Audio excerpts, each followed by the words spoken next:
بچوں سے سوال کرے گا۔ سب سے پہلے سوال پوچھتے ہیں، معلم طالب علم کمرہ جماعت میں داخل ہوتا ہے تو وہ بچوں سے سوال کرتا ہے، بچوں ہندوستان پر کن کن لوگوں نے حکومت کی؟ تو طلباء اب اس کا جواب اپنی سابقہ معلومات کے بنیاد پر اس کا وہ جواب دیتے ہیں کہ ہندوستان پر ڈچ، فرانسیسی، پرتگالی، ترک، مغل اور انگریزوں نے حکومت کی۔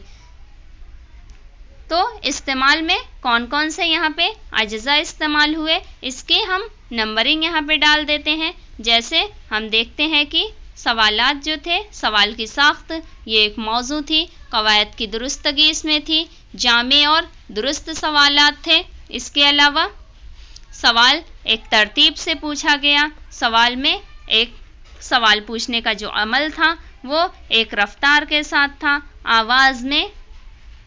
آواز میں جو آواز تھی وہ بھی بہتر تھی کہ کمرہ جماعت کے ہر طلباء کو آواز ہماری سنائی دے، اور ایک ٹھہراؤ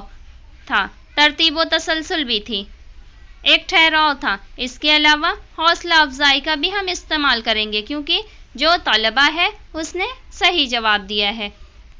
اس کے بعد اگلا سوال ہم کریں گے کہ انگریزوں کی غلامی سے ہندوستان کب آزاد ہوا؟ تو جیسے ہی اسٹوڈنٹ ٹیچر یا جو معلم طالب علم ہوتا ہے وہ جب اگلا سوال پوچھتا ہے تو طلباء کا طرز عمل کیا ہوتا ہے، یعنی طلباء کی طرف سے کیا جواب آتا ہے کہ انگریزوں کی غلامی سے ہندوستان 15 اگست 1947 کو آزاد ہوا۔ پھر یہاں پہ ہم دیکھتے ہیں کہ کون کون سے استعمال میں کون کون سے اجزاء آئے، ان اجزاء کی ہم یہاں پہ نمبرنگ کر دیتے ہیں۔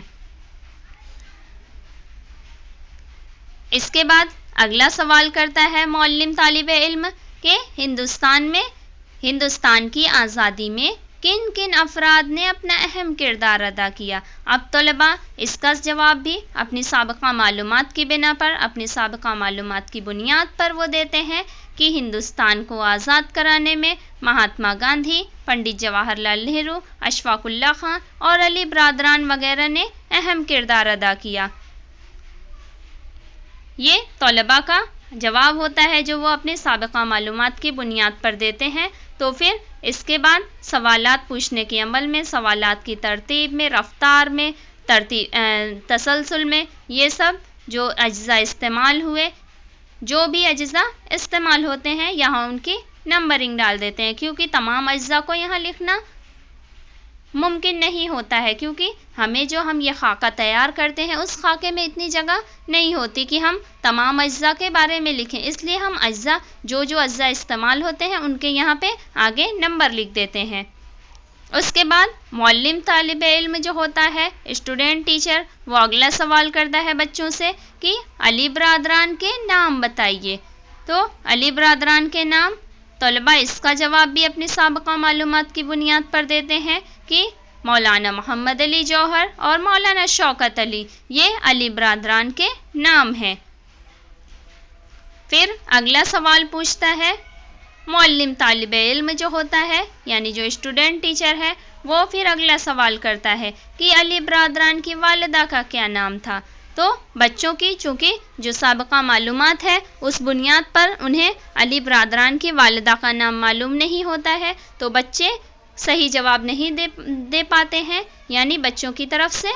غیر تسلی بخش جواب ملتا ہے کہ علی برادران کی والدہ کا نام چونکہ انہیں معلوم نہیں ہوتا ہے۔ تو اسی طرح یہ ہمارا کویشچننگ اسکل جو دوسری مہارت ہے، جو سوالات پوچھنے کی مہارت ہے، جسے کویشچننگ اسکل کے نام سے جانا جاتا ہے، اور یہ مائکرو ٹیچنگ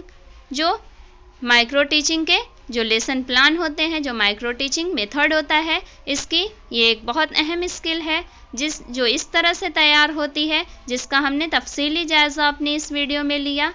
اس طرح یہ کویشچننگ اسکل کا ہمارا جو مائکرو لیسن پلان تھا یہ تمام ہوا۔ اگر آپ کو ہماری یہ ویڈیو پسند آئے تو اسے لائک کریں، کسی کے لیے ضروری سمجھیں تو اسے شیئر کریں، اور اگر آپ ہمارے چینل پر نئے ہیں اور ابھی تک آپ نے ہمارے چینل اردو زبان ہماری کو سبسکرائب نہیں کیا ہے تو ہمارے چینل کو سبسکرائب کر لیں اور بیل آئیکن کو ضرور آن کر لیں تاکہ اس طرح کی مزید مفید اور کارآمد ویڈیوز آپ کو وقت پر ملیں۔ بہت شکریہ۔